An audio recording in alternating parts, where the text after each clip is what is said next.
Tune into news across the galaxy where they talk all things LA Galaxy with the Nag Boys. Let's start nagging. What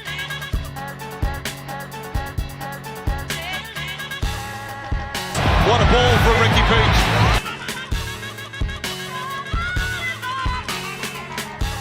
News across the galaxy. Keep on nagging, guys.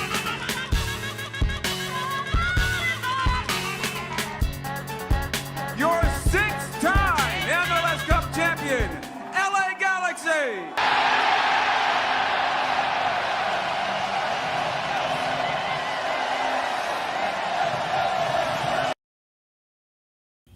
I know. I know. I say this every time. I can't believe that happened. Yeah. Not that long ago. Six-time. Yeah, MLS. Never mind. Bro. Anyway, I did see a little Rocco thing. Little Rocco's Modern Life. I love that. Modern Life. Yeah. What's up, Yeah, Rocco? man. What's up, Rocco? How's it going, guys? Anyway,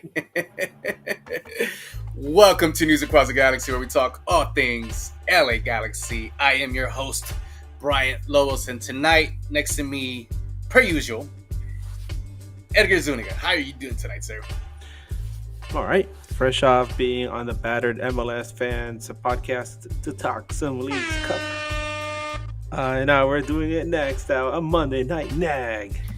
Yeah, sorry we couldn't be here yesterday. I had some family stuff I needed to do, but we are here regardless.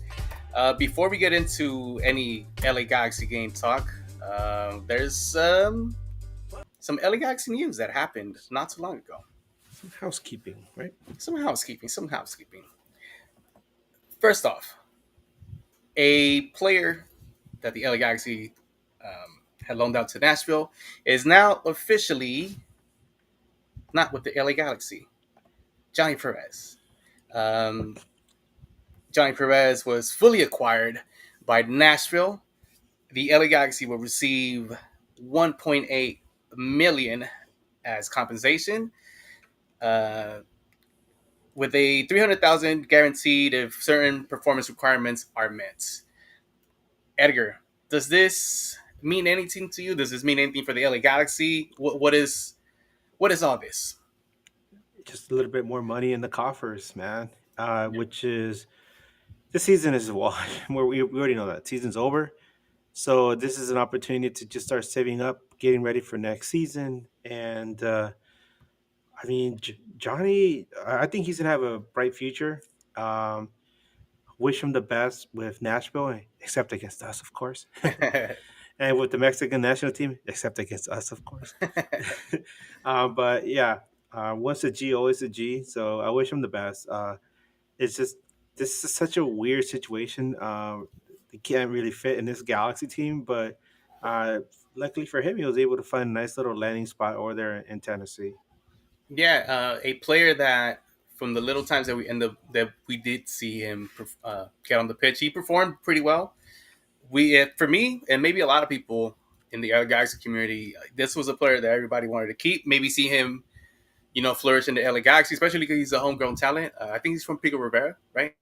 So this is his home. But professionally, I'm hoping he does well in Nashville, and hoping it takes him into, where he wants to go and accomplish his dream. So thank you, Johnny Perez.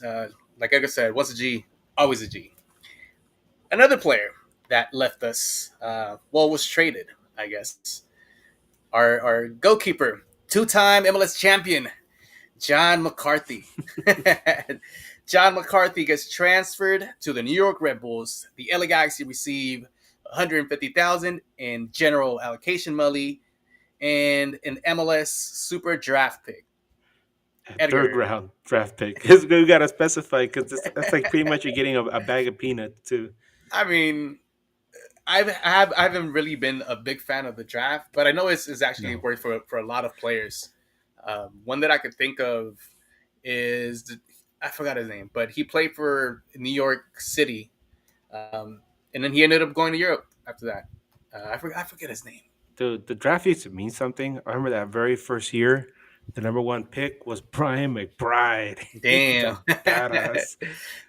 And of course, LA Galaxy legends like Omar Gonzalez, and his buddy AJ AJ also came in the Garza. draft. Yeah, So it's worked out for a couple clubs, yeah. but is it a big importance in MLS? I'm not too sure about all that. But hopefully, if MLS continues to grow and the sport continues to grow and keeps getting better, maybe this draft will mean something one day. It's very American to have a draft, especially when you have academies in most of the clubs in MLS. So it's weird, but I mean, hey, we got a third round draft pick.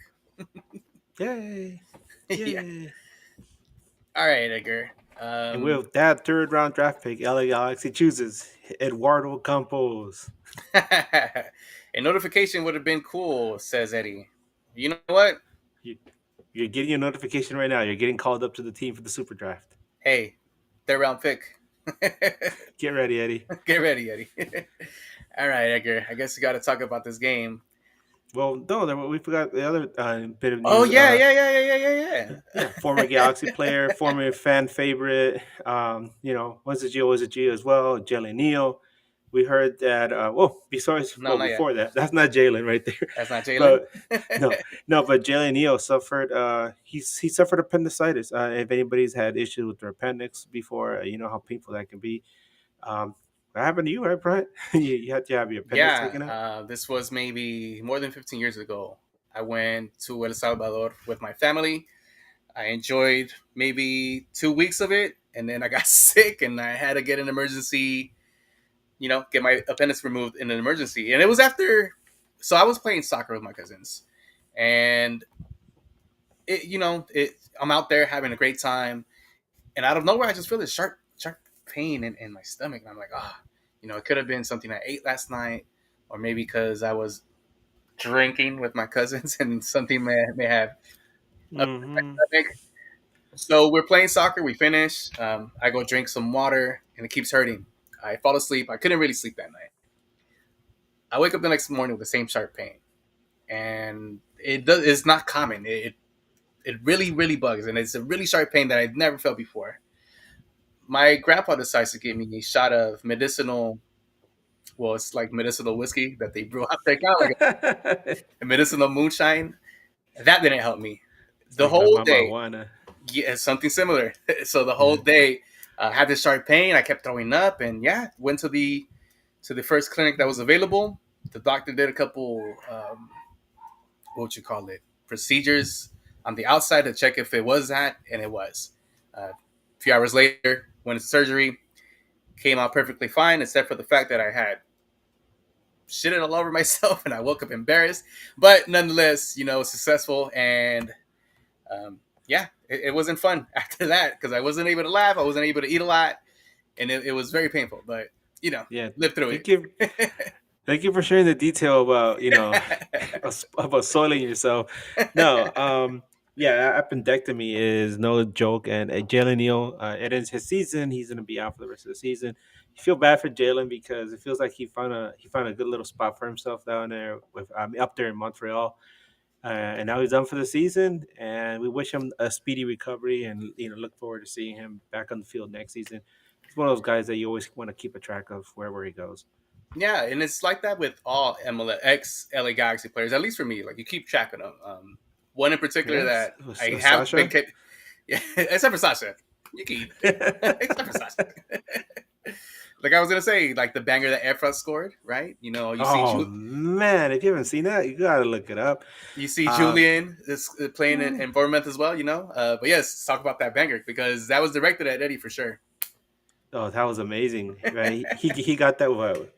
He got that, scored that, and then he sent a Happy Meal over to Eddie. Yeah. All right. In other news, there's a diss track that's about to drop on the 26th, apparently. The LA Galaxy put out this video of one legend, Kobe Jones. It's 8:26:25 with the microphone. What does that mean to you, Edgar? Who is he dissing? Who does he got heat for? Who does he got He's some bars dropping a for? diss track on Greg Banny, dude. I mean, that's what I think. I noticed that was a comment too on there. That was the first thing that popped into my mind. I was like, man, this guy's dropping a diss track. And then I saw the comment. I was like, well, I guess I'm not the only one thinking that. But I don't know. I mean, we're in the podcast world. Maybe he's about to start like a live podcast there. I am not sure. What do you make of this, Bryant? Um, I think you're on the right track. It'd be lovely if he did do a diss track and drop some bars and maybe drop like a whole album. That'd be kind of cool. But I mean, I'm kind of reading in between the lines, right? That it should be a new show, maybe that will be featured on Apple TV. Who knows? He's also been part of the commentary groups when it came to Apple, right? He somewhat replaced um, Joe Tutino on Apple TV. Doesn't replace him in our hearts, right? Because Joe Tutino's a legend. So maybe they're doing that. Who knows? But I guess we got to wait till the 26th to find out what it is. I hope it's a diss track. I hope it's a diss track. Because that would be lovely. All right, on to this game now. The LA Which one? Galaxy. Well, we're going to start with MLS first. And then we'll transition into Leagues Cup. Because I think that's the most important match of the season so far. But we'll get into this match right now. So the starting lineup for the LA Galaxy is a very different one from what we are used to seeing this season. One, because of heavy rotation, the LA Galaxy play Seattle Sounders on Wednesday for Leagues Cup, a semifinal match. Yeah, Semifinals. semifinal match. Yep. And then we'll get more into that. So the lineup goes as follows: at a goal, JT Marcinowski. Marsikowski. Marsikowski. Damn it. Mike Wazowski. Your center back pairing, Zonka and the G2's veteran. Veteran on quotations because he's probably the oldest one there. He's 23. He's not that old. Chris Rindolph gets his first start in little MLS. shot collar. Yeah, with his little shot cutter. He gets his first start. I love it. Outright, you got Mickey Yamane. Out left, Johnny Nelson. Your two center defensive mids, quote unquote, Edwin Cerillo and Elijah Winder. Your cam, surprisingly, Lucas Sanabria. Out left, Miller time, baby, Harbor Miller. Outright, Tucker Lepley. And up top, the GOAT himself, Miguel Barry. Edgar, what did you make out of this lineup? Aside from the easy fact that it's a heavy rotation match and you have to, keep your players fresh for the most important game of the season. I mean, you said rotation. I didn't expect they were gonna bring out, the whole bench, man. Yeah. I mean, everybody was up there except for Zabaleta. By the way, if you're Zabaleta, right, and they have this game and you don't even get a sniff of the field, what does that tell you, man? Damn. Yeah. But just to finish up real quick, I'll be honest.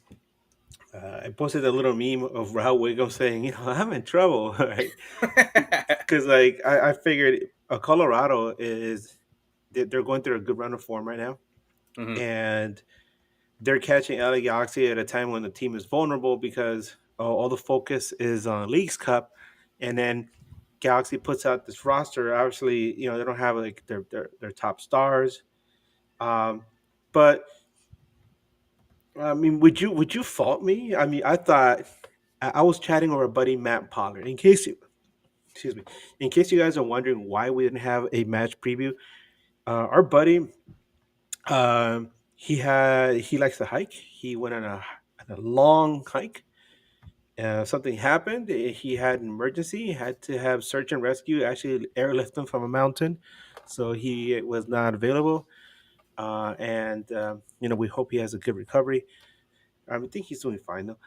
But yeah, he was unable to come. But we were still chatting about the game, and before the game started, I said, I think Colorado's going to win this 3-0, and I wasn't the only one. Before the match started, I was talking to other Galaxy fans, and everybody was like, "Yeah, we're going to get smoked." The only person, and I will say this, I remember because we had a conversation that felt positive about LA Galaxy heading into this match and said, if we play the youngsters, we're gonna win, was Eddie. Because I remember Eddie and I talked about it, and he's like, "Yeah, I think they're gonna put the youngsters, and I think we're gonna win." And I was like, "Are you sure, Eddie?" Because the last time I heard that was a game against New York, and man, you saw how that ended up. But yeah, it was weird to see Barry up top. I mean, because I don't expect him to play a full 90, and I mean, it's un tronco, but What do you Uh, mean? He's the GOAT, baby. When he's in there, we look better. What are you talking about? He's an Say MLS his Cup name champion. and he appears. I believe in Believe in Miguel Miguel Berry. Berry. Yeah. See, we all believe in Miguel Berry. He's our guy. What did you think about this lineup, dude? I was not surprised, of course, because of the rotation. But one of the things that I did enjoy seeing the lineup was the fact that JT Markanowski got the start. Marcin Kowski. Marcinkowski. I need to get that right because he'd probably be mad as fuck if I can't pronounce his last name. I think that was very important. One, I think his last match was in 2023, and he had an injury that left him out for 18 months or more, and so having to come back, and he came into the LA Galaxy being a third keeper. John McCarthy leaves. He has to be the next one to step up, and to be out for that long and come into this match and spoiler alert, get a shutout. Um, I liked that I got to see him in the LA Galaxy uniform because we're used to seeing him in the San Jose one. And from what I remember him being pretty solid until that injury happened. So that was an upside. Another thing that made me a bit happy is the fact that the kids did get to play.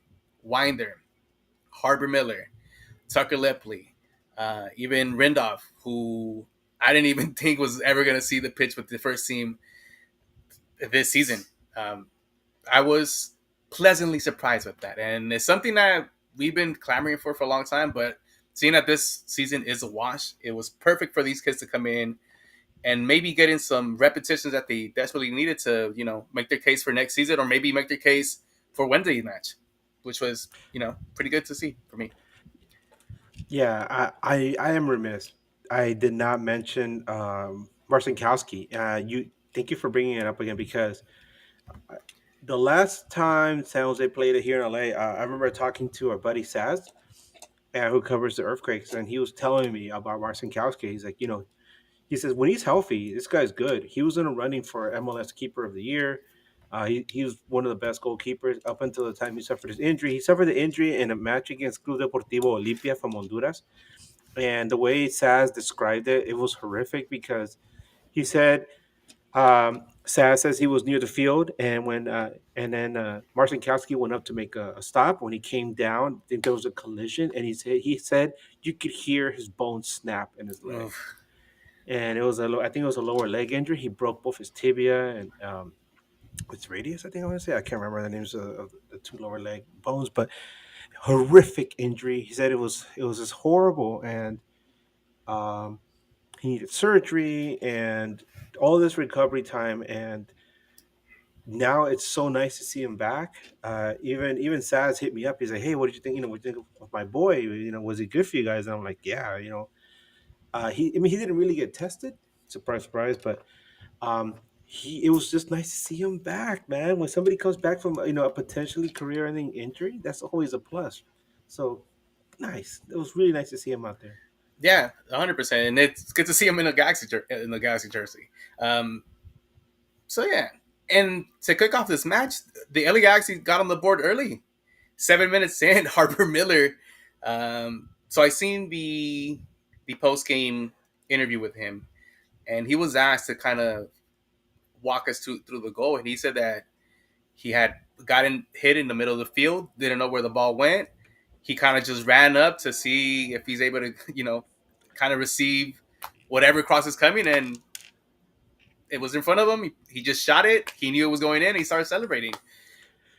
What a welcome for him to score his first goal in MLS as an 18-year-old, right, with the LA Galaxy. What a pleasure to see that. Yeah, let me just get this out of the way real quick because I thought, like I said, I thought we were gonna get smoked, right? But I feel like Chris Armas had his team prepared to play against a different different roster, obviously a different lineup for the LA Galaxy because instead he got a bunch of kids, right?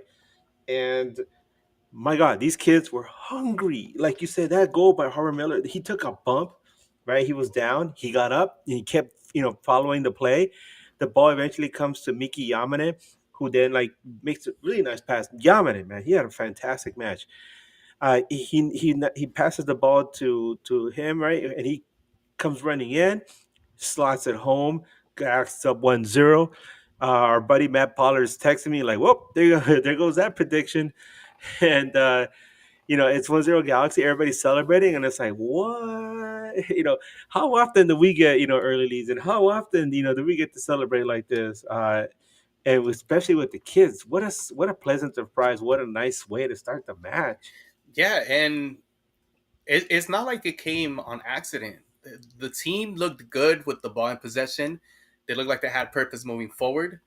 Um, Even on that goal, just him having the awareness to follow the play up, and whether he expected the ball to return to him or not, he was ready for it. And my God, 18-year-old scoring with the LA Galaxy. And it wasn't just him having a great game either. I think Tucker Lepley had a solid game.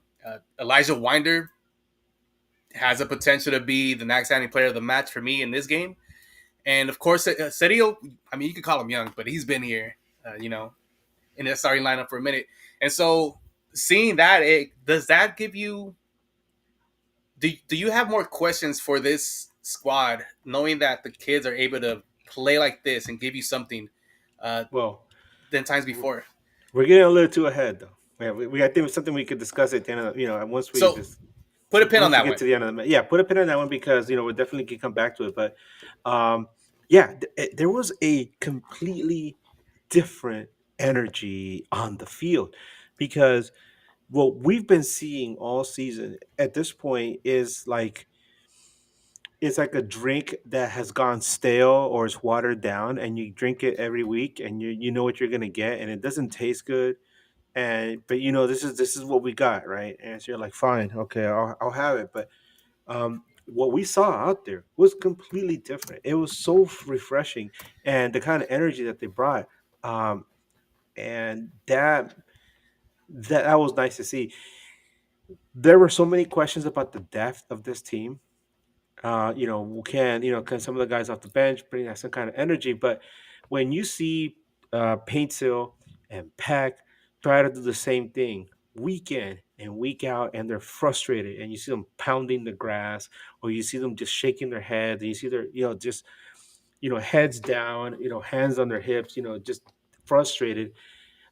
That's really disheartening. But then you see these kids come out there, they get knocked down, and what do? They get up again, right? And they keep going. And you love that energy. It's infectious. And not only that, it was very fluid. I love the fluidity of the attack. It wasn't static because with Paintsill and Peck, what we have now, without having somebody in the middle just pulling the strings, you just have something that's very, very repetitive. If LA Galaxy gets caught in the press, it's difficult for them to get out. But then what we see up the middle, when they finally do get the ball, they have a really difficult time trying to finish, trying to create chances in the final third. And this looked different. It was like more dynamic, a lot more fluid, and it was like it's like they got licensed to be more creative, and I love that. I hope we see that more with the main squad. Yeah, 100%. But let me give you some stats from this first half. The LA Galaxy had 51% of the ball possession to Colorado's 49. Expected goals, 0.58 for the LA Galaxy and 0.08 for Colorado. Shots total, 4 to their 3. Big chances, it was the only chance that went in back of the net was 1 to their 0.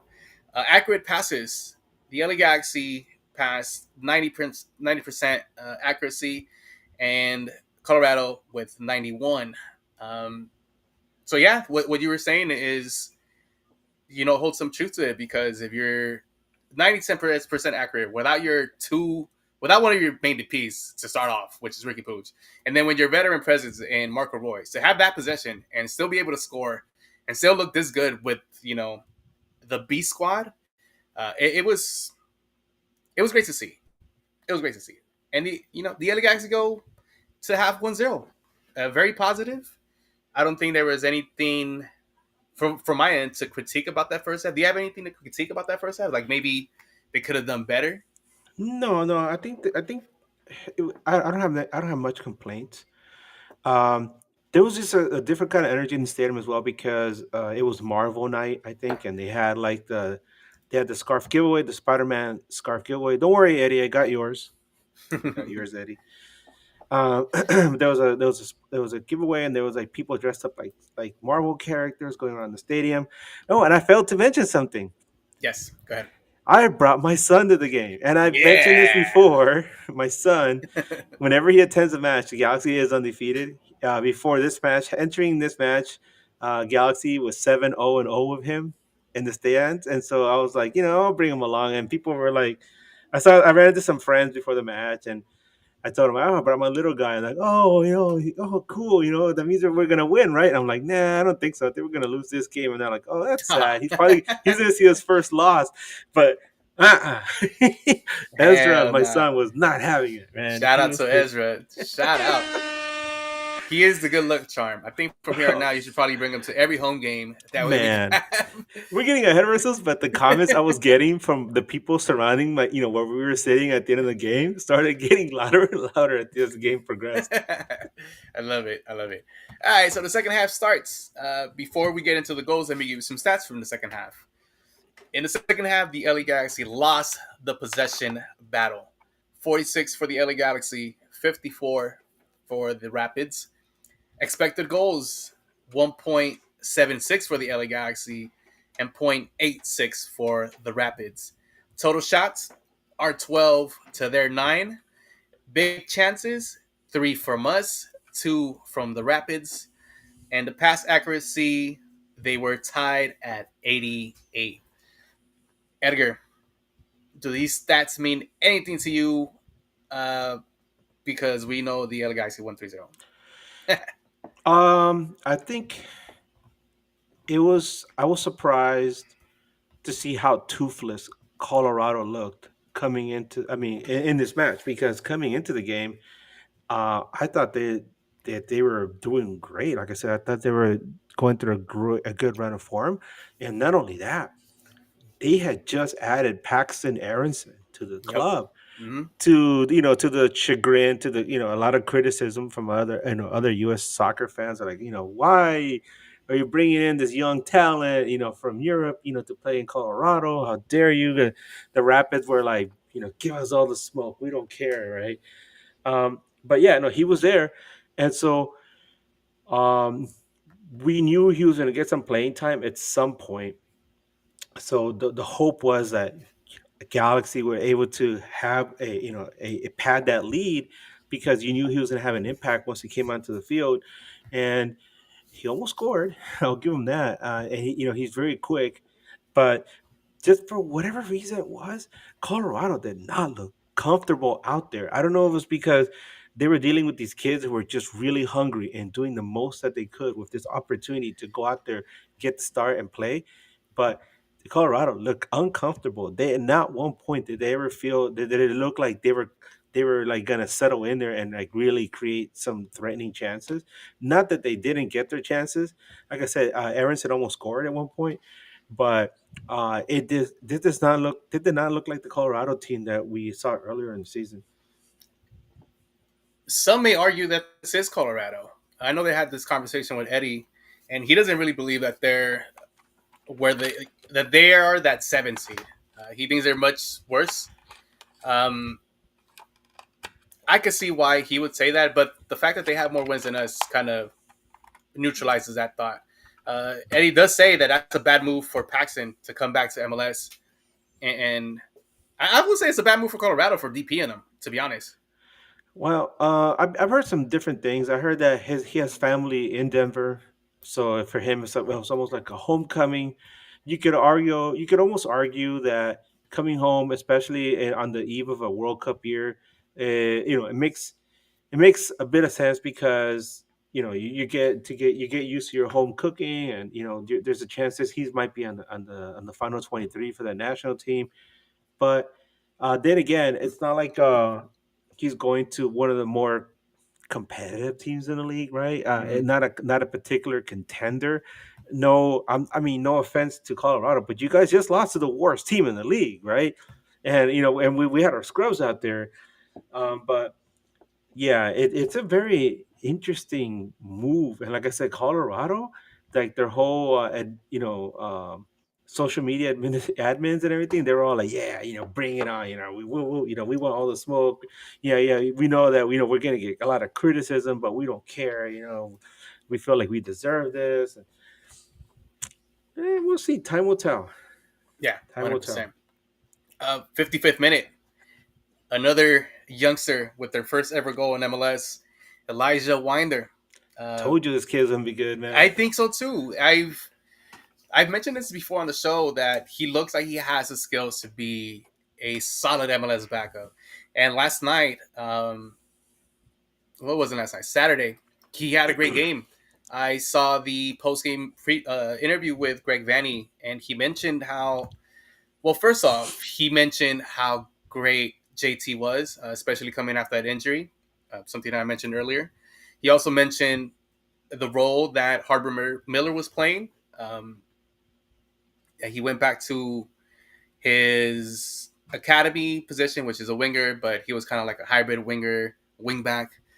But he praised big time. He praised Elijah Winder, just how fluid he is, like you mentioned earlier with Edwin Cerrillo and with Lucas Sanabria. Like I don't know what it was about that match on Saturday, but whatever happened in that match, whatever lineup he had put, whatever Vanny, whatever directions he gave him, it worked to perfection in his match. And seeing that Elijah got that praise from Vanny, it's important. It gave him the confidence to perform that night, and maybe moving forward, it gives him more confidence to be, more than just a role player.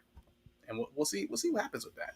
But at the 55th minute, this young kid gives it to Yamane outright. Yamane returns the favor, gives it back to him. All he had to do Boom, was boom. just redirect it, put him back in the net. Beautifully done. Uh, Beautifully done. yeah. More. I know. Once again, credit to Miki Yamane because we've been seeing Cuevas do a lot of this where he whips those balls into the 18 or into the 6, right?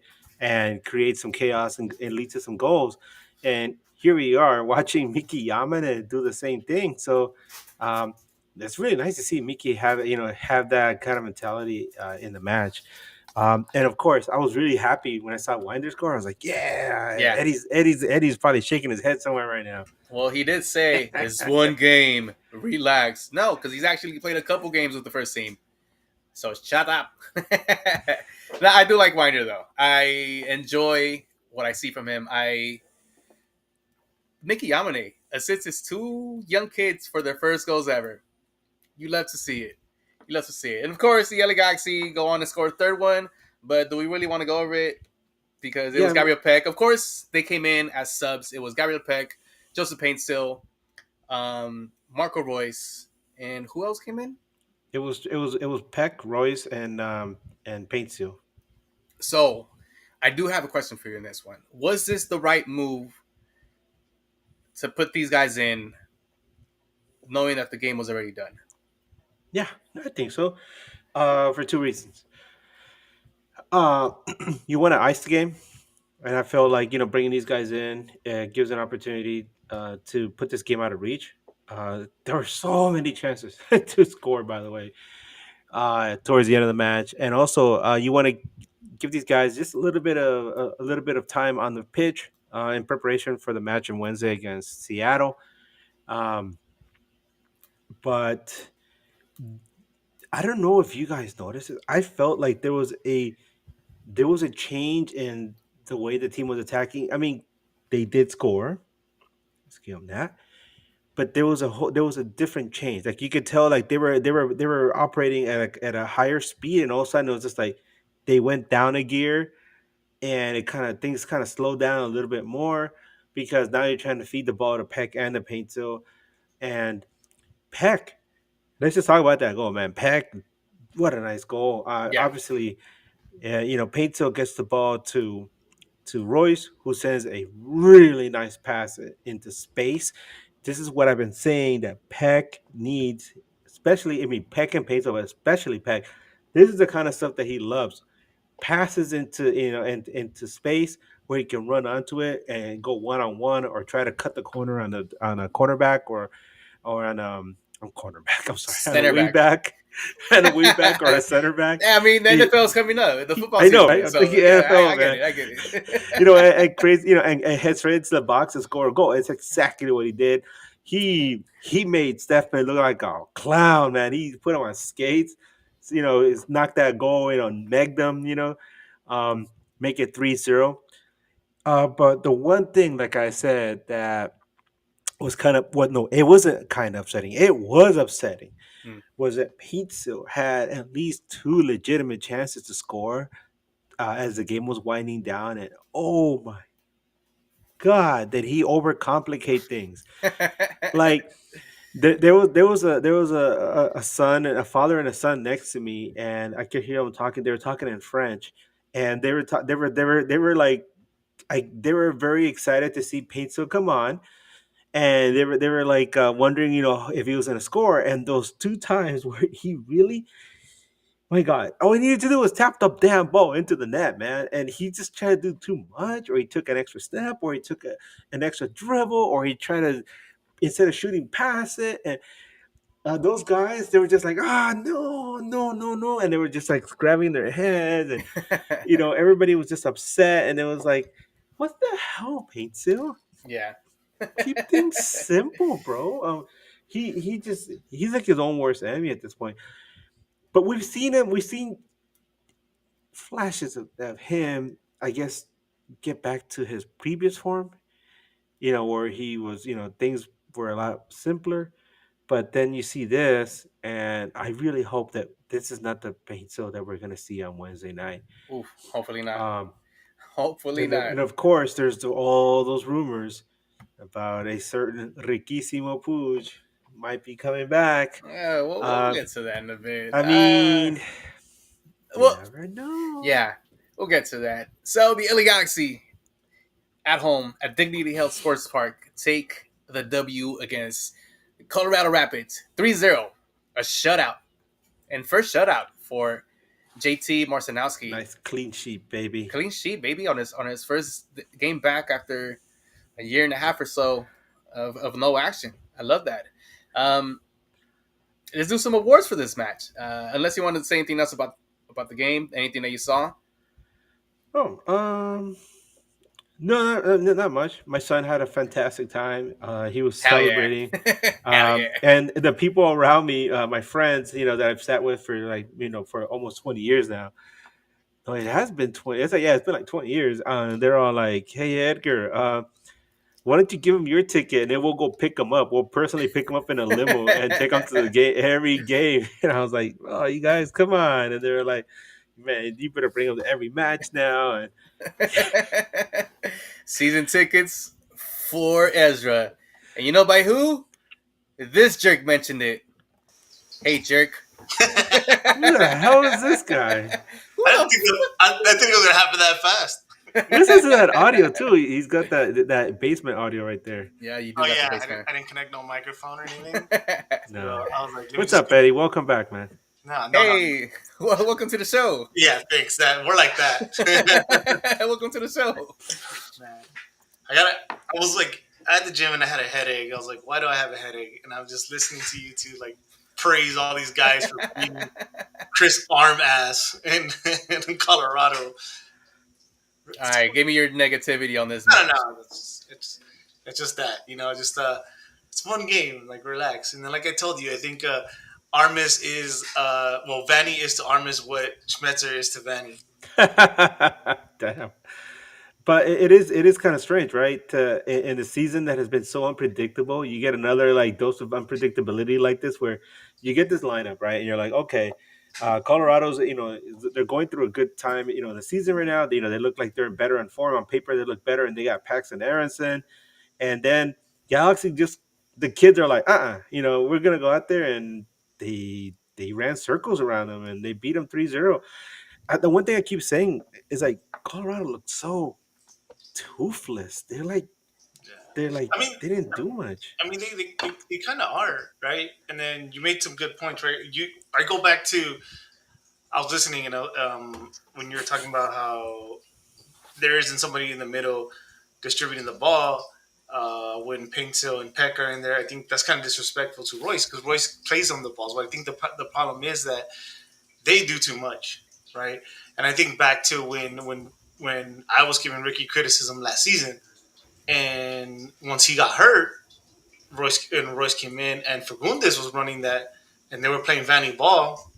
We remember, right? Mm-hmm. We remember that suddenly it was fluent and it was looking good.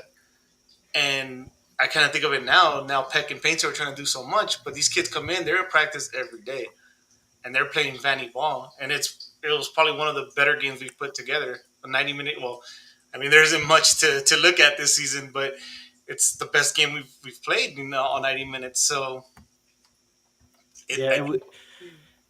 You no, you're absolutely correct. It was one of the most complete performances from a Galaxy team this season.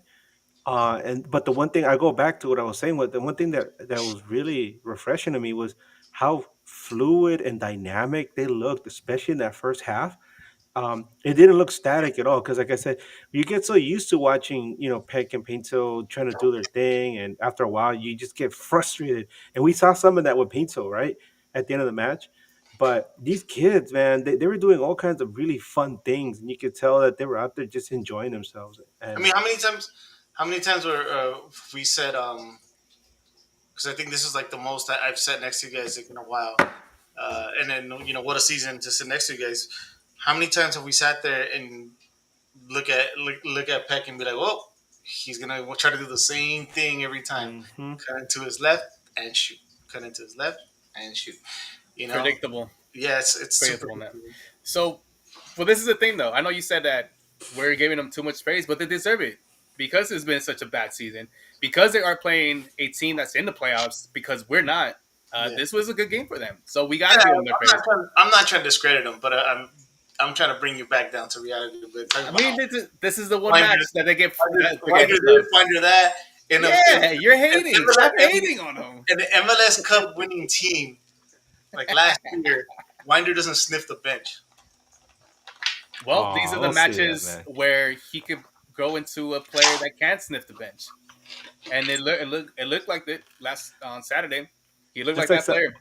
looks like all Sabaleta's doing is sniffing the bench, dude. Can I Hey, sniff? hey, No, for 150 grand a year, I'll sniff worse things. oh, no. I was gonna say, let's talk real quick about Miguel Berry because he was in there, right? People were saying, at one point I said, damn it, I feel like he kind of reminds me of like Jet before he ended up leaving the team, where I was like, it feels like he's just filling a roster spot. It feels like he's just there, right? And I just get the sense that Miguel Berry was just there as like just a body, just to be in the box, and they don't know, he didn't do anything. In fact, when I looked at the player ratings afterward, he had the lowest rating of all the Galaxy players that started that match. Like, he was like a non-presence. He was just there. That's funny because I was watching the game back and the Spanish audio, and he actually got a lot of praise from the Spanish commentators, Just saying that he had a great game. like este tronco sí que se ve bien ahí, ¿verdad? he, Esa he had maleta. a great game. Well, and I was trying to think, like, why would they think that he had a great game? What did he do well in this match? And I couldn't really pick anything out that could merit that praise from the Spanish commentators. I mean, maybe he's a big body that demanded a lot of space, where he was able to create holes for Winder and Harbor to get into the space Yeah. and score those goals. Eddie, what do you think, man? I mean, am I being too critical, Barry? Oh, sorry, but I had a little trouble with audio. But just sum it up. What you said that he was playing bad. No, no, no. Not that he was playing bad. That he just was like a non-factor. He was. I felt like you could have like a little standee out there, a statue, and it would have done the same thing. I agree. I guess I would say bad, non-factor. Like you can tell me that he didn't play, and I'm like, that's it checks out. Checks And out. as a striker, that's not a good thing. Yeah, no, but we know he's not good for 90 minutes anyway. He's better. He's better served as coming as a sub, especially late in games when the game is pretty much already decided. I feel. Well, we'll But see. We'll see. Anyway, let's we do got some awards. Let's awards. start off with the hardest one, I think. The Game is Off award. Really? Eddie, That's easy since for me. since you're our guest today, you get to go first. Whose game was off in this match? Man, that's kind of rough. You kind of have to nitpick. It's kind of sucks to like give it to anybody. Oh damn! Oh, actually, no, it's not that. Right? It's gonna be Barry. He's amongst his peers. You know, we could, but I mean, everybody was on in an audition, so it's gonna be Miguel Barry. He got an opportunity. Everybody around him seized it except him. Yeah. Edgar, who had the worst game in this match? Whose game was off? I mean, I could be like Eddie, and I could say Miguel Berry because those passes that Yamane was sending into the box could have also found Berry as a target, but they didn't, right? But I'm gonna go with Pinto. Like I said in the second half when he came in, yeah, he gets that hockey assist on that goal by Peck, but other than that, um, he looked he looked like very indecisive, very hesitant to take his opportunities, and that I don't want to see that. I don't want to see that from Pinto on the eve of like the biggest match of the season. I want to see him go out there with a little bit more confidence, especially because he's entering the match, and some of the other kids around him. It's opportunity for him to shine. As like a more veteran player, and no, it feels like he got the yips, man, and you could tell that the audience. I mean, the audience, the crowd was upset. Yeah, So actually, definitely give I it want off. to I want to go into that too. Kind of incredible, right? Somebody that came in for so as a sub with so late in the game can win such an award. And I don't disagree. I don't disagree at all. We've talked about Paintsale and Peck being very, very frustrating to watch, and it's kind of crazy how you. I go back to how like Ricky picked it up last year. You get there and watch what works, and Paintsale was like, "Fuck that." He came in and he's like, "I'm implement my game still." It was like these kids went out there and played on to perfection almost. I mean, they got a shutout. How many shutouts this season? I can't even tell you. Do we have any? Damn. I think we have like one or two. That's it. There you go. Defense starts in the offense, bro. I mean, there was one Yeah. against Kansas City. Oh yeah. Oh yeah. Oh wait, no, that wasn't a shutout. My bad, I forgot. Damn, And that's funny because I was about to bring that game up. Like, damn. it feels like a shutout. And then I remember what happened. Yeah. Oh, damn. uh, I think, yeah, Edgar has good reason to give it to him because he's had not just one game that's off. He's had a whole season that's been off, and not just him. I mean, with the whole team. But for me in this match, just because they have the lowest rating and they actually play the 90 or close to the 90, John Nelson, he had Really? a 6.7. He's the lowest rating on the team. I didn't really have much beef with how he played, but I guess because whatever reason gave him a low rating, they got a low rating. I was Just gonna 'cause do of that. that. I was gonna do that. I was gonna cheat and look at the ratings, but I was like, no, that's gonna be a tough one because you know what? It's funny that you said that because I couldn't remember who played in the left, but I'm like, I just don't think there was much action Yeah. out there, So I was like, that's kind of unfair. I don't feel like it was his fault. I don't think he was put in positions to fuck up or do anything special. Well, yeah, Yeah. the team got a shutout, and well, Yeah, I don't think you giving one of the only shutouts of the season, and you're gonna give the Geo to a defender. yeah, it's a defender. I mean, I could have picked on Lucas Sanabria because I haven't been a big fan of his since he came into the team, but I don't think he was as bad as I had them painted in my brain. So, lowest rating goes to John Nelson. All right, Poor boys. Johnny. The honorable mention, the You've Got Hartman Award. Who had heart in this match? Eddie, our guest. Fuck. I think. Oh look, another guest. Damn. Oh shit! Come on, other guest. Help me pick. Introducing. This is Onyx. Hey, Dun, dun, dun, dun, dun. what's up, Onyx, who do Onyx? you think? Look, he's got a galaxy cone. Dude, he's sleep, bro. He's like, fuck this. Put Oh, me to bed, dog. he's a good boy. Um, those I think these are the tough ones, right? Because you could pick out of a lot of people. Yep. I want to pick. I could give it to JT, but he got a shutout, yeah, in his return. But not trying to discredit him, but he didn't have to do much. Nope. I'm gonna give it to Surreal. I'm gonna give it to Surreal because he was a leader in the middle, and he wore the band. As They were the band.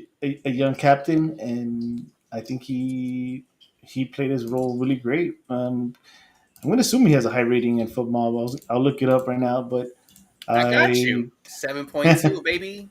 okay. See, that's cool for that position. Yeah. That position doesn't get enough credit as you guys Yeah. all know. So yeah, Cirillo is going to be my guy. Who you got, Edgar? Honorable mention. Well, initially I was gonna give it to Winder because I felt like he did the most of the minutes that were given to him. But I'm gonna take a little bit of a step back. Chris Rindhoff. That's a Yes. good one. I was full disclosure. I Yeah. couldn't remember his name, so I didn't go with him. No, Chris Rindhoff because I mean, imagine you're Savaleta, right? And you're like, all right, this is my chance to shine. And nope, here comes Chris Rindhoff, and he does well. Yeah. Like you said, um, Marcinkowski didn't have to do much. Like Zaz asked me, "Hey, how do you think he did?" I'm like, "Well, I was like, it's kind of hard to tell." I was like, he got the clean sheet, but he wasn't really tested. And I guess credit to the defense, right, for limiting opportunities. I also feel like it was a combination of Colorado just not looking good at all in this match, with the exception of Aronson, who got that shot that went off the post. Uh, but that's about it. It's kind of hard to gauge if Marcinkowski is going to have that kind of an impact as the season goes on. But if we can get Marcinkowski anywhere near how he was before he got hurt, I think that's a huge play. But yeah, honorable mention, Rindolph, baby. But Good job. I think to touch on the I can't say his name either, Brian. Don't worry about it. I heard you Marcinkowski. struggle. Just say JT. Mike Zazowski. So no JT, but from what I understand, the plan with him, which is kind of crazy because it's if you dig deep enough, you could find this. His plan was to get him at a discount and then ship him. So I don't. The plans aren't really for him to stay, right? He's an MLS keeper who has a name. Just sorry, guys, that's going to be a thing. Who suffered a nightmare of an injury. So the Galaxy took a gamble, and I mean, again, he got a shutout, but we yet to be seen, right? We haven't seen what he actually can do. I can't say I knew anything about him prior, but Yeah, Teo. I know. But there he goes. But everyone speaks highly of him, so if you Yeah. can Oh, get I there, remember then, him. He's good, man. He's a good goalkeeper. We're pretty fortunate to have him. Like I said, hopefully he can revert to that kind of form that he had before the injury. And I think he could compete for a starting spot next year. Jet to Sowski. Uh, and there's something that you mentioned, right? Two holiday. Nothing beats a Jet to Sasaki. Edgar, you talked about the center back. I'm sorry, who was his name again? The one that started. Chris Chris. Rindolph. Randolph, right? Rusev, whatever. He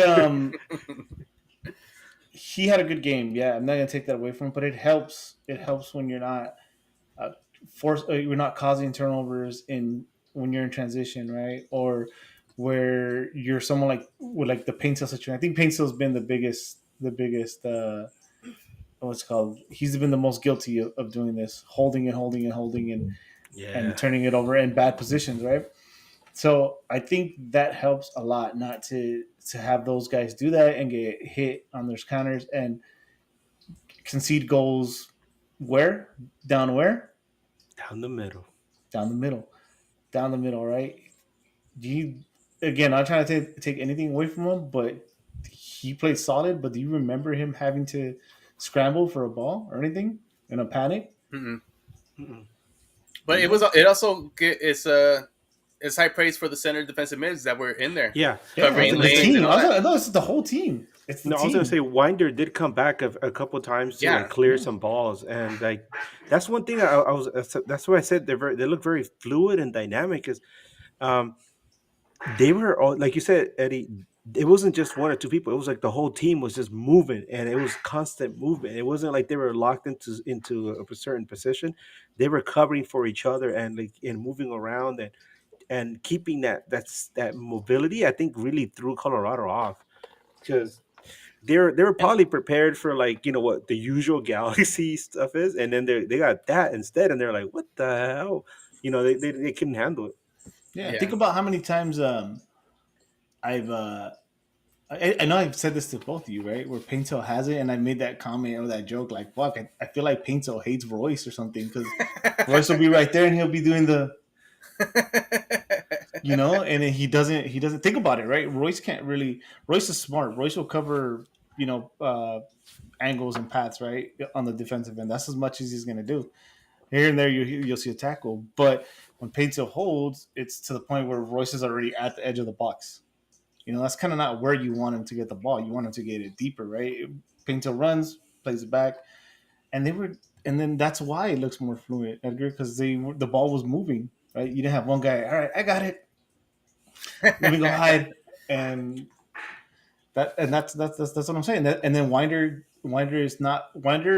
did good. He didn't have to wait till the ball's turned over when he's already in the box and sprint all the way back, right? The times we were dispossessed or we lost the ball, where he had to track back, he was in a position where he could cover that ground. You Yeah. know something I saw that I haven't seen all season that we saw it a lot last year was when Galaxy likes to attack down that right side, right? And you know Mhm. how they were doing that thing where they rotate attackers, where you have one guy coming in on the right and they try to cut into the 18, and maybe they can't find the seam or they can't find the pass or they can't find the shot, so they bring the ball back up to the top of the box. Next guy comes in and they shuffle it down to the right side again, and they're doing that kind of like a rotation almost. We haven't seen that all season, and the kids were doing it, like in this game, and I was like, that looks cool, Right? because The ball Colorado was was like, circling, Colorado was like, okay, we stopped it. Oh no, here comes the other guy, and then we stopped it. Oh, here comes another guy, and then boom, goal.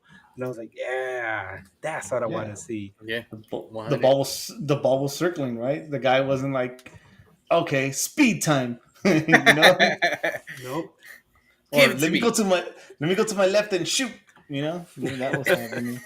You know what would have been cool? Oh, and I don't know. Did you guys talk about that Nasi didn't play and he was hurt? No, well, I was gonna get into it because I Okay, seen that. but I would have loved to see Nascimento on this Yep, lineup. with the kids. Yep, That would seeing have how been they great. meshed because, I mean, we mentioned it earlier about me wanting to see the kids have more playing time, and is one of the questions that we put a pin on. Well, we'll get to that right now. My honorable mention is gonna go to Mickey Yamane because of the 2 assists. And yeah. now we come to the most prestigious award of all of MLS, the NAG Standing Player of the Match. Guest for today, you get to go first again. Player of the Mickey Match. Mickey Amane. Of course. Mickey Amane. It's funny because I was actually holding that in my back pocket because something else I wanted to mention. Cuevas is going to be a great player. He's going to be a great MLS player. But I think right now what we're seeing is that Yamane is also part of the getting exposed, right? Because he's not the speediest guy, so that's why I think sometimes Cuevas looks better. Yamane is smarter, and at the same time, we're seeing Cuevas his rise or whatever is happening in Leagues Cup, and I'm pretty sure I told you right that Cuevas matches up better against Liga MX teams because they don't give a fuck about the wingers. They don't. Liga MX team does the same. They do the same thing too. Let's go, let's go, let's go. So Cuevas with the speed finds Yeah. himself a lot of space, because these fools don't really track back. So I got to give it to Yamane. He was another veteran on the field, and he did great. He had a solid game, and he's actually the highest rated player. I happen to see it. Yeah. So Edgar, Nicky time. who'd you get? You called him Ricky Yamane, which I mean, it's No. fitting. He got 2 assists. Yeah, it was on purpose. Remember? I remember. Edgar, who is your next any player of the match? And everybody in the chat, and if you're listening to us later on the audio form, you guys could play along with us. Yeah, all 3 million people on the chat. All 300 million people. The or whatever you millions. said. And millions. No, it's Yamane, dude. Like, I was gonna say that before. That's what I was thinking at the game itself too. I was like, oh man, this guy has such a good game, and the passes that he made were passes with conviction. It wasn't like he stumbled across them. It was like he already knew what he was gonna do. That bang bang play with Winder was nice. He made Winder look good, man. You know how we're giving Eddie some shit because he doesn't like Winder as much as we do, right? If it wasn't for Yamane, we wouldn't be talking about what a great match Winder had. So credit to Yamane, man.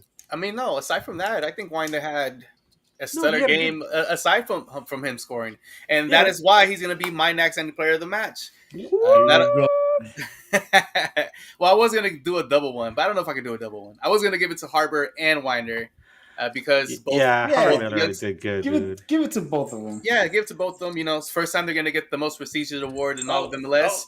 Oh. And see, even Onyx agrees. What's up, Onyx? Let them know. Harper Miller and Elijah Winder for the next any players of the match. Both players scoring their first MLS goals in their careers, and plenty more to come. So I love to see that. You know what's funny, dude? Lars named Harbor Miller the player of the match, right? And usually they give him a growler. Oh, they can't. They give him a bag of Skittles instead. Hell yeah. Yeah, They yeah. chug them? That'd be tight if he chugged them. That That'd was be cool. really, really cool. Wait, you are You on mute, muted sir? me. Oh. You muted me. Alex said, "Shut up." He said, shut the fuck up. I think it was after that one once, and they gave him a juice box. That's Like a right. little honest juice box, little Capri Sun. Damn, that was before the McDonald's jokes, huh? And that's how it started. He tasted sugar for the first time. He's like, "Oh, Oh, wood. He did like what is it like oh my god, Ned Flanders kids when the they got sugar. Flanders, the pixie sticks." Oh, yeah. They started cussing. Oh no! Well, the LA Galaxy win this match against Colorado 3-0. A shutout by the LA Galaxy. The kids performed great. Some of the veterans that are going to play on Wednesday got some run time just to stay loose and ready for Wednesday's match. But now we turn to Leagues Cup. Yes. It was- The LA Galaxy. See, look at Eddie's face because that's how I feel like.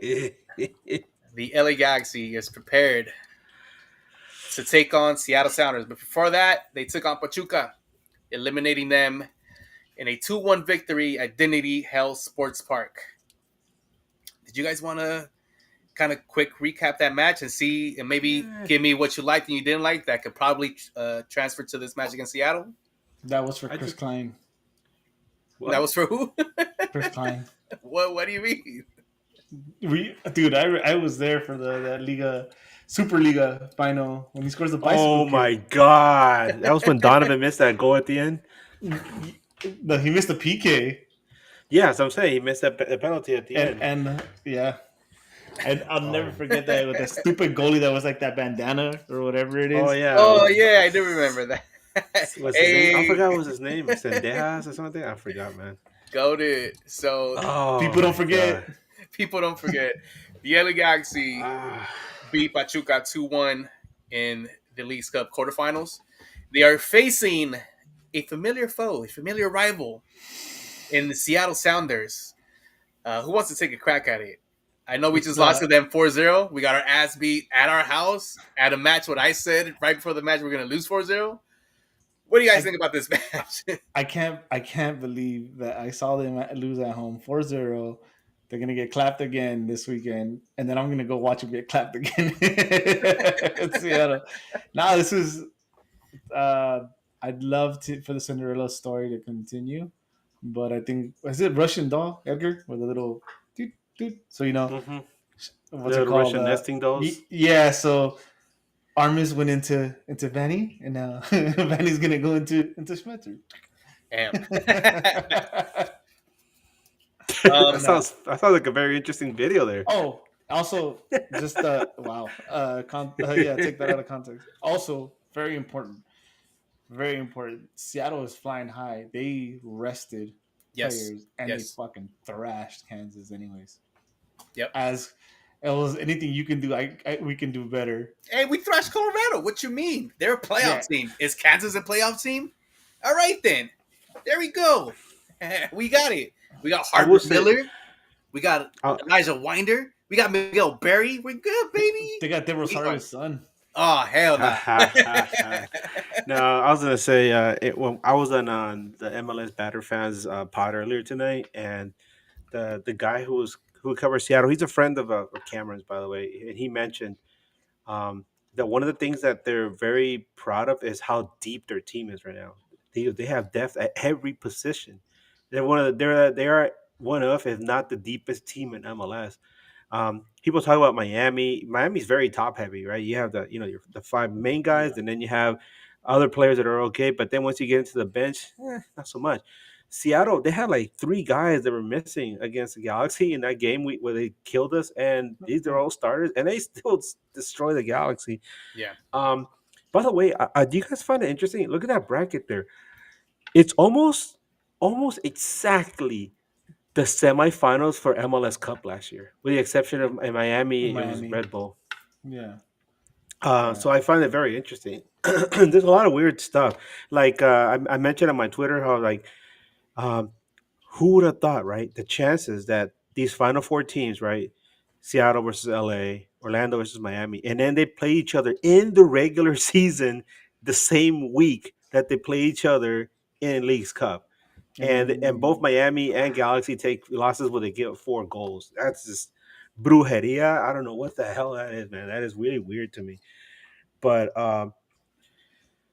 yeah, I agree with Eddie. On the MLS Battered Fans podcast, they asked me for a prediction, and the guy from Seattle was really cool. He was all like, he goes, I think that it's going to be a real tight game. I think Seattle's going to win like 2-1, and if it goes to penalties, I think we can still win.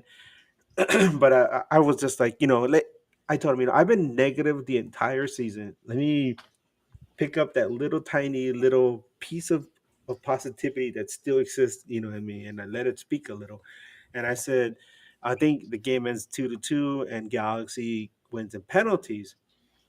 But when you look at it and you take a step back and you really take a good look at this, Seattle is so much better, almost in every aspect. I'll share with you guys a statistic that I had brought up to their attention, where I said, in the last 6 years, across all competitions, Galaxy only has 3 wins against Seattle, all of them at home. One of them was last year in the semifinals, right, of MLS Cup playoffs. The other one was in the U.S. Open Cup, and the other one was last season in the regular season, and that's it. That's it. The last time Galaxy beat them was 6 years ago. Seattle, aside from St. Louis, who's a new team, right? So there's only been around for like 3 years. Seattle is the only team that has a winning record against the LA Galaxy overall, and the only team that does not have a losing record at the Dig, where they have 7 wins, 7 draws, 7 losses. So it's gonna, if Galaxy does win this game, it's gonna go against all the odds. It's gonna be like a miracle. So When the LA Galaxy Nah, beats Seattle. No, it's not gonna it's not gonna happen. It's not. It's pretty freaking crazy. It's gonna be like the most perfect game to ever the Galaxy have to play, or a lot of luck. They have to. We have to get that Kansas luck the way we Well, Look But- at our side. Look where we're at in the semifinal of a Leagues Cup, a tournament that for our perspective wasn't something that we wanted to play, and now they've made it to the top four. But I always think about what Spenny said. Like at the actually we actually predicted, I think, as soon as like the season ended, like looking forward to the next season early on, like, oh, Seattle's gonna win next year. Why, you ask? They limped into semifinals too, and they were one goal away. They were a couple minutes away from taking us to overtime. Well, Yeah. guess what? And The LA now Galaxy got and one over now them. and now, no, yeah, I know, I get that. And now they're stacked, dude. And then that too, they're out for blood. So I just the thing is too, it's like that's like the second team I follow the most. Like I always see as fuck other MLS clubs. I see as Seattle as the club that kind of took us into the next generation of MLS. Like that was to me in my head. That's a starting point, right? Like this is what you soccer in the U.S. could be, and then they've done it right to this point, right? And then I use them a lot as an example because I admire what they do, like the way we're so shit this year, and these fools, if I'm not mistaken, have missed the playoffs once in their history. You know, it's incredible. What you just mentioned, you brought up a good point because people talk about um, how in Atlanta, surged, from the very beginning, and people were hailing them as MLS 3.0, right? And they won the cup. But look at where they are now. Mm-hmm. Even with a good owner, they have a good owner. They just fall into pieces, right? And meanwhile, this entire time, what has Seattle done? They've remained competitive. They won a Champions Cup. They came within a whisker of going back to MLS Cup last season, and now they're like one of the candidates to win MLS Cup again. They're like, look where they are in Leagues Cup semifinal. My God! And like you said, they've only missed the playoffs once. Like, dude, they've been the standard bearer for a long time. Galaxy might have the six cups, but these guys, they're the ones that remain competitive forever. Um, Danny, the host of the MLS Batter Fans podcast, referred to them as the Pittsburgh Steelers of MLS. That's a very good comparison. San Antonio Spurs of the NBA. Well, That's basically them. But I feel the LA Galaxy can beat them. I know we put a pin in the question of the depth of the LA Galaxy. This match against Colorado showed Vanny that he could trust other players to come in and change the dynamics of any game. Now you're playing against a team who has depth. Maybe you have it as well. Maybe you could utilize these other players, these other young players who are also hungry to get a spot in the LA Galaxy to come in into midweek game and create some positivity on the pitch. I feel this team could win it. Maybe not all, but maybe they can get past Seattle. Stranger things have happened, right? And Like, also, against Colorado, we won 3-0 with the kids. That is a strange thing to happen. yeah, I just wouldn't bet on it. One thing to also point out is they're missing their striker. What's his name? oh yeah, I was gonna bring that up too. Good point. They're Mike Wazowski. Yeah, no, he. I'll bring it up real quick because I saved it right here. His name is Danny Musovsky. He's the player who, if you're paying attention to the highlights, as the game was ending, he went up to the ref, and the ref, gave him a yellow card. He got mad and chest bumped the ref, and the ref gave him a red and see ya. So he's not going to be there. This guy scored 2 goals in the LA Galaxy in that 4-0 win, by the way, and he's not going to be there. And he So scored a that is hat-trick a over the glimmer of weekend. hope, a little glimmer of hope right there. But then again, we said these guys are deep at every position, right? So, I don't who care, knows who baby. they're We going to got roll Miguel out? Berry, baby. I do not care. Look, that And little then, sliver of hope by not having that forward gives the LA Galaxy fan base a lot of hope. At least for me, that small percentage. Let's just blow it out of proportion. Let's go in there blindly and cheer them on and get that win. I think a 3-0 win against these guys would be pretty good, don't you oh think? hell no! Now you're like, I don't know what the hell I'm you. like ready to drive to that stadium, just like, and well, I'm doing the long drive, and then it's gonna be like the longest drive back home. So I'm like, I'm like ready Oh for that. I'm man. like preparing myself mentally. It's like, oh, I get to see a lot of people I know. I'm gonna have a good time. Well, it was a nice run, all that stuff. So, yeah. I mean, the It's important thing about all this is that even if the LA Galaxy doesn't come out with the win, they have a possibility to still get into the Champions League Cup. or the Champions Yeah. Cup, whatever. or whatever it's called now. The other thing I was going to mention too was from that conversation we had at Battered MLS fans was that that's the same kind of mentality that Seattle fans have, I think, where yeah, you're in this tournament, you got this far, you're going to try to win it, right? But Mhm. more important than winning this stupid tournament, which I don't like the tournament. The guy from Seattle, I forgot his name, I'm sorry. He says, I don't care about this tournament either. He goes, I just care about the spot in the Champions Cup. Mhm. So that's to me is the more important thing. Well, I mean, we're not talking about this, but we're forgetting that if Galaxy loses this match, and they're gonna have to play a third place game, and that third place game determines that third spot in the Champions Cup. So, by making it this far, Galaxy guarantees themselves of at least one other match. Yeah, So, I love it. what to say? But that if we lose and we end up in fourth, there's still hope, right? If Orlando, Miami, or Seattle, whoever gets those spots, then three would get those spots, right? Because we Yeah. end up in fourth. If one of them gets a Champions Cup spot some another way, like winning MLS Cup, Supporter Shield, whatever, we get that spot. So Yeah. there's a chance. See, There's a chance. No, there's a chance, yeah. Champions Cup is something that I do want the LA Galaxy to go for. We've mentioned this. It's big club stuff. When you end up winning an international tournament like that, why not go for it? Let's put all our eggs in this basket. It seems like Vanny did by putting the kids in against Colorado, and let's just get this win against Seattle. Everyone knows Leagues Cup is the most important tournament in all North America and South America. Fuck. Yeah, Libertadores. What is Yeah, that? Get that Libertadores. shit out of here.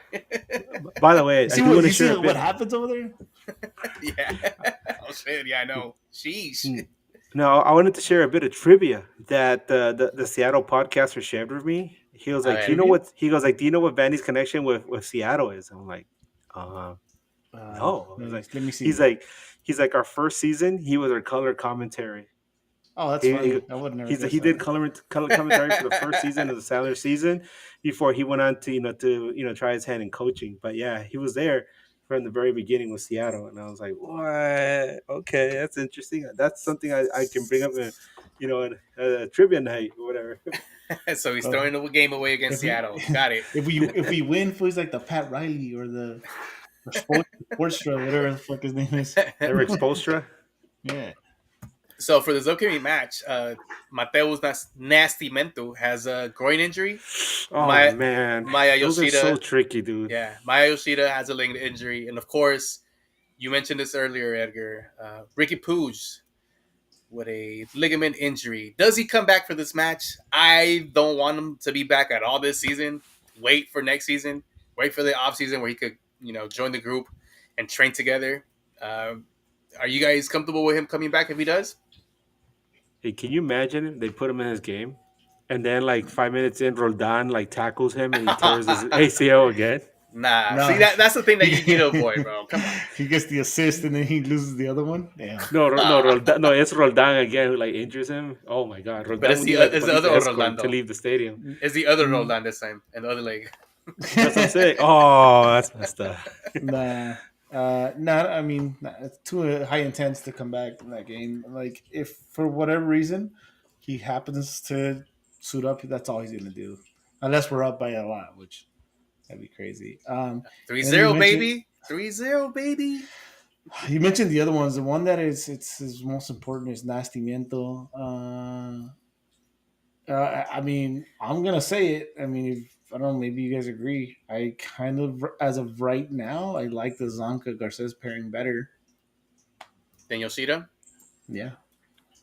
As of right now. Yeah.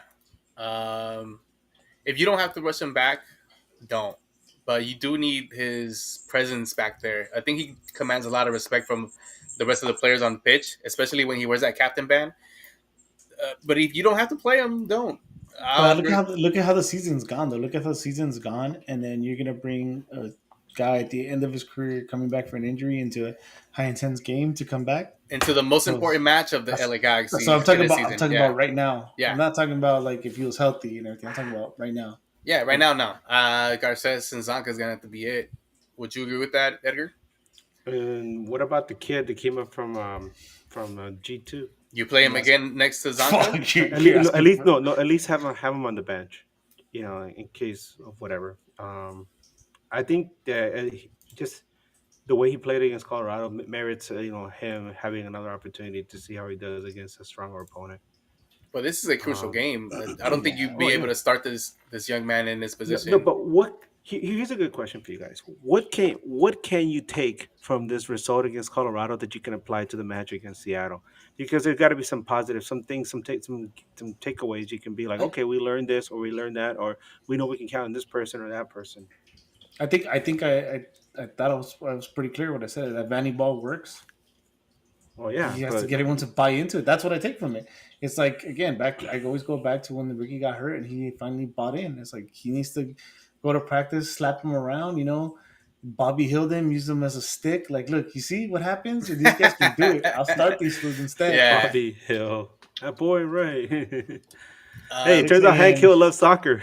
he does love soccer. Hank Hill's one of us now. One of Yeah, us. what? One of us. what an amazing reboot, dude. Yeah, I loved it. One of well, in particular for me is going to be the players off the bench. I think now you could trust a Harbor Miller just in case Painsel's still trying to just take everybody on his own. You could put a little bit more dynamic player on that side to play Vanny ball. Maybe you could get the defense, the opposition defense a little loose with having a Harbor Miller who could create chaos and run for days because he's 18 years old. So players like that, him, Winder, please no Lucas Sanabria. I'm still not convinced that he should be in this squad. But with Winder and Harbor and even Lepley, like in short stints, you could have a solid backup to come in and keep the same whatever they have going on in the game. Edgar, All right, a little bit different, guys. Now let's shift attention to the other side of the bracket, and I'm just curious to know what you guys think about Orlando versus Miami. Obviously, the same week Galaxy got destroyed by Seattle, Orlando absolutely destroyed Miami. Um, and I'm just curious to know. And then Orlando took a huge loss this week. I don't know if you guys saw it. I guess they were rotating guys too, but they took a 5-1 loss to Nashville. I'm sure they don't care because their attention is on Leagues Cup. But what do you guys see? Fuck. I like to give the upper hand to the underdog, which would be Orlando. They have the players to compete against Miami, and I would like to see it. I just don't know whether it could harm Miami, especially if you have a healthy Messi, who's going to play the 90 minutes. Suarez, of course, and all his friends. It's going to be a tough match for Orlando, but hopefully Orlando pulls it off. Yeah, I agree. I don't see it. I think MLS also wants it all, right? They wanted all Miami, all pink this year. So I think, it probably won't roll over them, but I think it's gonna be like an easy kind of win. But I got a question for you guys. If there was any sliver of hope for them to win, who's the most important player on the Galaxy tomorrow? Marco Royce. Uh, Actually, no. No. The guys on the wings. I think those guys have to be the most important players, Yeah, especially because of what both of you have been saying. The whole Peck always making that cut to his left and trying to shoot when there's like 5 people in front of him. The Payne still just trying to juke everybody and holding the ball too long. Those guys got to get with the program and with what Vanny wants to play with. That Vanny ball, bind into the system, like you just mentioned, Eddie. Those two guys, especially because last year they were really good at it, they got to come in and buy into that system, especially in this important match, the most important match of the season. What about you, Edgar? I just wonder what kind of conversations are being had where Banny's like, "Hey, this is what I need you guys to do," and meanwhile, Pinto's like, "I'm gonna do my own thing," you know. And if you're Banny, like, how many times do you grab your hand? You're like, these kids, right? Yeah. Come on. It worked last year. You make it work again. Come on. I just wonder, like, how do you get these guys on board? Maybe this game against Colorado, like you said, the fact that these kids were out there and they did a really good job, and they showed how it could work when you buy into the system. maybe this is like an opportunity for me to go back and look at some film and say, okay, I don't have to make things so complicated. Because, but then of course, in that within the same game, he went out and did a bunch of burradas, and so I don't know. Yeah, I I, think I it's up just to don't. them I just too. I just don't feel like Galaxy's gonna beat Seattle. I Three am zero, curious. baby. I mean, I am curious to see who Galaxy faces in the third place game, and I'm wondering if Orlando wins. Right? If Orlando wins, um, how much would that Galaxy ticket for LA versus Miami be for a third place match? Oh, A third place match. That's funny. Yeah, Miami, and it's Miami gonna be at the Galaxy. Dig. You know that, right? So all the Miami fans are gonna. I mean, all the Messi fans are gonna show up. And look, it's gonna be perfect. Wednesday's match is gonna be at home. Damn it, Onyx, what are you doing, bro? Onyx is like, screw you guys. Arriba Miami. He's playing soccer. It's funny. He's playing this little ball right now. It's gonna be a home match. We encourage everybody to show up to that match if you can. It's a very important match, especially looking how the season has gone this year. This is an opportunity for some silverware, an opportunity to gain a spot in the CONCACAF Champions Cup. I mean, let's show up in some numbers, right? I don't think Seattle's going to be showing up deep, but Sorry. let's No. let's us show up deep. I got distracted, but I wanted to mention a player. Why I brought up that question? I think it's very important that we forget to mention. As good as he is, one end of the ball, he struggled in the other end of the ball. Is Fagundes. Ah, Fagundes disrupts the offense a lot, right? As much as he helps on the other side, Yeah. he's doing great, right? Position wise and defensively on that side of the ball. But there's a lot of times where there's a lot of forced balls and unnecessary passes that we noticed. Somebody pointed it out to us, right? And after that, it was almost like our eyes open, like holy shit, like this happens a lot. That was that match we were again. It was against Seattle. We were sitting there watching the match. Remember, we saw the second half, and we're like, every time It was against Fagundes gets the Seattle. ball, like, it kills the rally. Remember? Yeah, I started noticing after that, like in other games too. Like I don't know if he's just using a lot of energy, playing the other side of the ball, to where he's like exhausted once he's in the offensive side. But I think he's going to be very important too, especially now that you mentioned that the time we noticed was against Seattle, because that's not a team you want to turn the ball over. They don't need any favors. The biggest issue Galaxy had in that match against Seattle, and we saw it also against Cruz Azul, was Galaxy had a really difficult time dealing with the press, and it made for some really ugly football for LA Galaxy. I think Seattle's definitely going to come out and press them again, and if they choke the life out of this Galaxy team, it's going to look really bad. Because that's Galaxy has a difficulty trying to figure out how to get the ball out of the back, man. And yeah, and then a lot of times we've said how many times this season that this team is ripe for individual errors, and this is exactly what Seattle's going to be looking for guys to commit individual errors and then punish them on the counters. Um, so God, I really hope that they can figure something out as far as that's concerned, because otherwise it's going to be a very long night, man. well then, what's up? Um, Give me your prediction. I said oh, 3-0 Galaxy win. What about you, Edgar? I say we lose 2-1. What you got, Eddie? We lose 3-1. What's up, Onyx? Cool, 3-0 win. See? He knows what's up. Um, I shoot, I was gonna say, oh yeah, as far as attendance is concerned, Danny asked us, asked me and the Seattle guy, hey, what's going on? What do you guys doing for attendance? The Seattle guy said that a lot of Seattle fans usually save up to come to LA for that trip, and they already spent that money, so there's probably not going to be that many Seattle fans out here Yeah. coming out, especially middle of the week.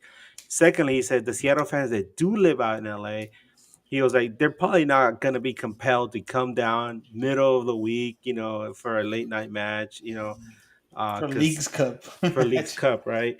So he's like, there's probably a few Seattle fans, but not like we're used to seeing.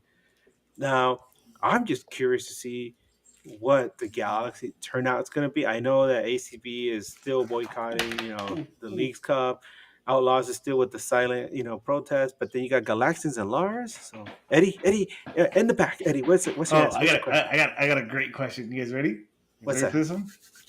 Do you guys think you're gonna see more Seattle jerseys or LAFC jerseys at the game?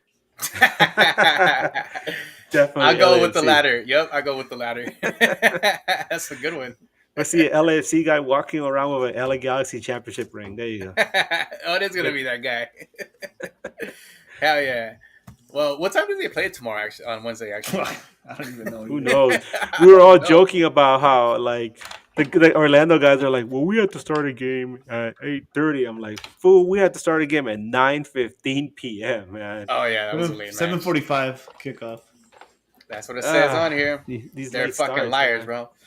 I, It's I gonna know, be I know we all gotta go to work and stuff, but I honestly, there's something about those late games. I actually really enjoyed it being that late. I don't know why. I enjoy the Like, midweek games in general. Maybe it's the weather. Maybe by the time you get there, it's already nighttime and it's cool. I think I was just I mean, if you slap that game on a Saturday at that time, or a it's Friday, fireworks, baby. yeah, and then Yeah. you put a dance floor on the field and you do the after party on the field with the DJ. That's it. Spider-Man out there, maybe that's that announcement that Kobe is gonna be the one doing the music. Yeah. Maybe Kobe's gonna be singing. His new diss track, Hey. baby. And don't forget. The NBA is going to experiment with late games too. Oh God, why? As long as they don't do like college basketball, I know they did this at Cal State LA. They also did this. They do this a lot at KU, Kansas. I'm a big Kansas fan. They have Midnight Madness. You know what that is? That's when they have those games that start at midnight, and I'm like, what the hell, man? For the NBA, I don't mind it. For the Edgar, NBA, I'll stay up. Don't be the old guy, Edgar. Just like Well, I embrace was in change. college when this was happening, and I was just like, this is madness. Do you remember when when you're a writer? Do you remember when you went from a typewriter to a computer? Dude? Come on, look how great that turned out. No, hey, I'm not that old. I was Carving in there. stone. No. I remember I had a typewriter when I was a little kid. When I was 7 years old, I had a typewriter, and then the first computer I saw, I think, was when I was 8 years old in 1984. We saw the very first Apple Macintosh that year. I remember, like at our school, they brought it in, and then we started using it right away. And I was writing articles about the Olympics. It was really cool. Imagine that. I was 8-year-old Edgar writing articles about the Olympics. See, Edgar, and then imagine like 10 years down the line, you're doing this podcast, and it's like, yeah, these 10 late night years. games You mean like, God damn, like 40 years later? Literally 40 years later. Yeah, but imagine now. I mean, I'm talking about from today, and then Oh look at my these late God, night I'm games, old. You're gonna be like, I love these late night games. Now I can take care of all my chores, do everything I want. We have a super chat. Come on. My wife goes to sleep, and I got everything done. This is amazing. You made me feel old. I'm like thinking about 1984, and I'm like, oh my God, that was 40 years ago. Let me make you feel worse. You're the only one in this group that was born was alive in that year. That's true. It was a good year too. It was a good year. Let me give you. I wouldn't know.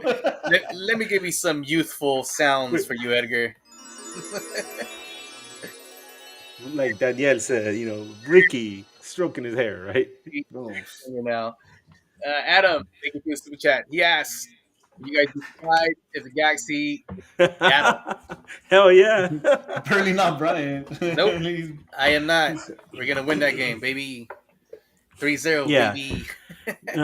I was gonna mention how my confidence in the LA Galaxy has how much it's changed since that match against Seattle in the Western Conference Final, where I went in there confident that LA Galaxy was gonna win that game. I even said, I remember I said Galaxy was gonna win 3-1, that it was gonna be 2-1 late, and then Seattle was gonna get tired because I remember Seattle was limping into that match, and I said LA Galaxy is gonna wear them out and then get the third goal in the end, 3-1. Obviously, we got a 1-0, which was really tense. But in this game, I do not feel any confidence at all in this Galaxy team. I know they're gonna play hard, but Seattle's just a better team, man. It's like in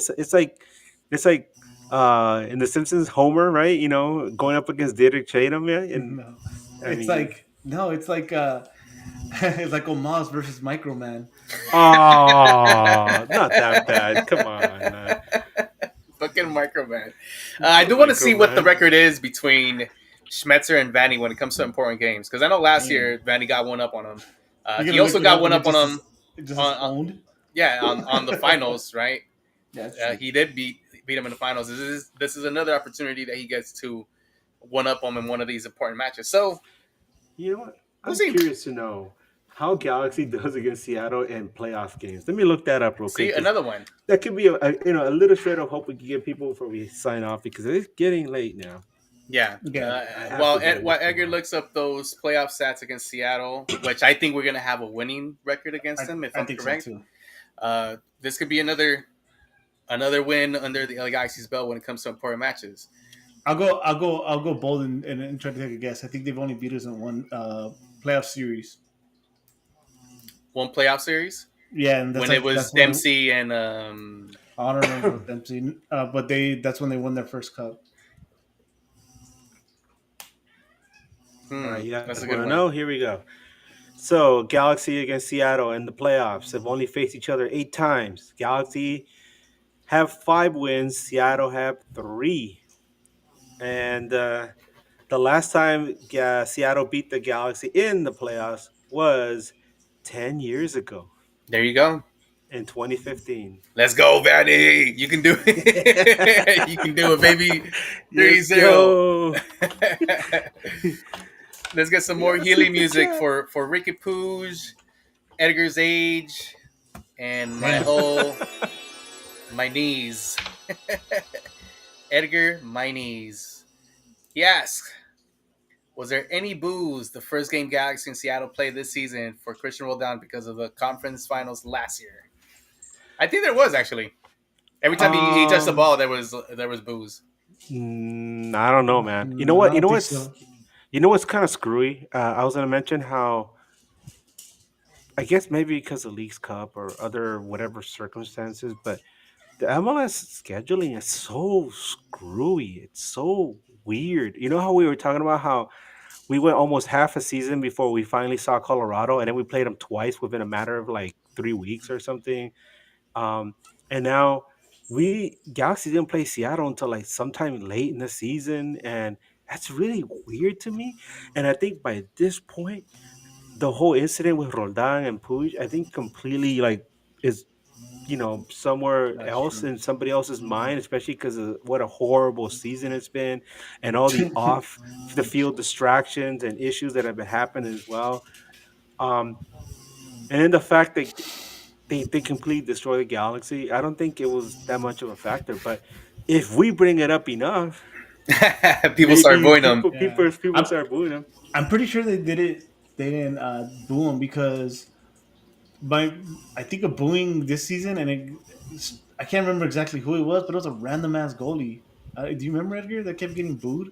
It was the game against What? I don't remember that at all. no. It was shoot. Hold on, I'll tell you right now because I remember that game. We were Josh and I were talking about it at the half. We're like, why are they booing the why are they booing the player there? The goalkeeper. It was.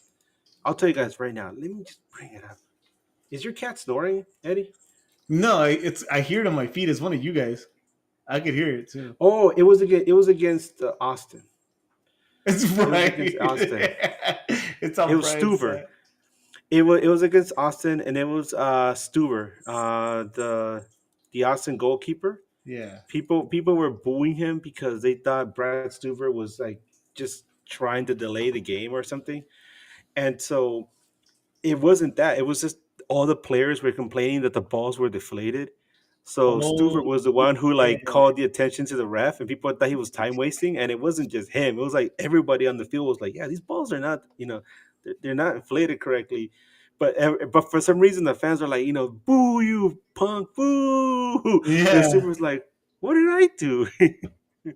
I actually don't recall that at all, but Yeah, because that's I was funny. then I was with you, Edgar, It's because we're just hilarious. like, Yeah, what the remember we were hell? like, "Why are they What the booing hell's him?" going on? Yeah, we didn't understand. I'm like, what's going on? What did he do? Well, we'll hear the booze this weekend. Oh well, this Hey, Wednesday. hey, Hey, Brian, wake up Guti, okay? I'll wake him up in a bit. Wake him up with a sledgehammer, like Triple H style. I'll Or a wake pokey him up. flute. All right, boys. Anything else before we get out of here? Um, well, real quick. I was gonna say this. I know if you're a pro wrestling fan, you probably saw that incident that happened with Knox Pro Wrestling this week. That guy, the guy who got attacked, Psycho Stu, is an old friend of mine. I've known him for like almost 20 years now. He's a really good guy. It's really sad to me that he would be the recipient of something like that from Rampage Jackson's son. I mean, oh my God, what are we watching here? Sorry, I got distracted, but no. Put a prayer out for Cycles too. He's a good guy. Nobody in any in any pro wrestler deserves that kind of a treatment, especially because that has no place. I love Knox Pro. I've been there for many years. It's mostly family and friends that usually go to these events, and the kids there. It's like a generational thing. Um, and I know all the people that run it, and they're all really good, hard-working people. And I feel terrible that this happened. When they catch that kid who did that to him, Raja Jackson, throw him in jail, man. That's attempted murder, and you should never see that in a pro wrestling ring. But that's all I have to say about that. Yeah. As far as anything else, thank everybody who's hung out with us tonight. It's really nice to see you again, Eddie. Wu-Tang for life. Puzzle piece. Let's go. And then no, and then yeah, just to echo what on Edgar, yeah, that was just horrific scenes, right? We're wrestling fans, we're indie fans too, right? As much as we can go. I actually started going more recent now because I got my friend Tony into it. Gotcha, sucker. So yeah, like if you don't know much about these things, like these guys do it because they love it. Like they don't make money. Like that's not their living. So for that shit to happen, it's bad. It's bad for it to happen to anybody, but to happen to somebody like in the indie scene, oh shit! Into the We're making a my video with moment. that. Onyx was like, "This is my moment." He's like standing on the mic. It's funny. He's like, what up, motherfuckers? Yeah, but for it to happen to someone in the indie scene, it's terrible. If I'm not mistaken, then like even Mr. Beast is going to contribute to it because it was like these guys they do it because they love it, right? And Yeah. yeah, it's totally fucked up. And anyways, with that being said, yeah, like I said, I'm trying to catch more of the indie scene right now. Uh, Trying to just get my friend Tony hooked completely. We'll be going to one I think it's the OC on Friday. So if you guys want to say what's up, we're going out there, and then I'm gonna try to convince these guys to come to the one up here in Chatsworth to see our homie Josue go for his title shot after winning the classic, the California Classic. Oh yeah, hell yeah! Shout out to Josue Wrestling, I should say. Where can the people find you, Edgar? You guys can find me on Twitter, Blue Sky, Instagram as Edgar Nags. Eddie, I see you in real life on Wednesday. Yeah, we'll see you in real life on Wednesday, Eddie. You can find me as Brian Nags on Instagram and Twitter. And of course, thank you to our guest, Eddie Campos Onyx. and Onyx for making a glorious cameo. And as always, that doesn't hear from us. What's up with those fish? I don't know, but it's hilarious. I love it. And that doesn't hear from us. It needs across the galaxy. From Edgar, Eddie, Onyx, and myself, Brian, we're up out of here. And as always, keep on nagging and Wu-Tang for life. Let's go. Miedo.